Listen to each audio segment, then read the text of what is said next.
खरं तर जनतेचा आभारच मानावा लागेल का जनतेने निवडणूक हातात घेतली होती. मी सुरुवातीपासून सांगत होतो उमेदवार असतो महत्त्वाचा, पण ही जी निवडणूक होती खास करून जनतेने हातात घेतली होती आणि जनतेचाच विजय झाला आहे. निश्चितपणे इंडिया आघाडीमध्ये पण जनतेचाच विजय होणार असं मला वाटतं. 10 वर्षाचा रेकॉर्ड तोडलेला आहे आपण.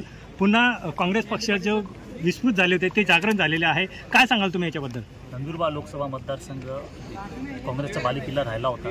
10 वर्षात कुठेतरी काय बिघडलं असेल, पण आज लोकांनी परत काँग्रेसला पसंत केलं आहे हे मला वाटतं आणि ह्याचा रिझल्ट तुम्हाला विधानसभेतही दिसेल आणि येत्या काळात जिल्हा परिषदेमध्ये दिसेल. मला काय आव्हान आहे निवडणं आव्हानासाठी काय काम आहे तुमचं? आता ॲक्शन प्लॅन बनवावा लागेल. पहिले आम्हाला बघावं लागेल की इंडिया आघाडीची सरकार येते की नाही आणि लोकांना न्याय मिळवून देणं हेच महत्त्वाचं काम राहणार आहे. जिल्ह्यातील कोणत्या प्रश्नांना आपण प्राधान्य द्याल? नेमके कोणते अशा समस्या तुमच्या डोळ्यासमोर आहेत की ते सुटल्या पाहिजे? प्रश्न आहे असे मागच्या वेळेसही सांगितलं होतं, प्रचाराच्या वेळेसही सांगितलं आहे. सिंचनाचा प्रश्न आहे, पाण्याचा प्रश्न आहे, रोजगार आहे, स्थलांतरित मजुरांचा प्रश्न आहे, आरोग्याचा प्रश्न आहे, तापी बुराईचाही मोठा प्रश्न आहे आणि निश्चितपणे हे सर्व मुद्दे घेऊन आम्ही जसं ह्या सॉल्व्ह करता येईल प्रयत्न करू असं मला. तुमच्या विजयामध्ये चंद्रकांत रघुवंशींचा वाटा आहे का?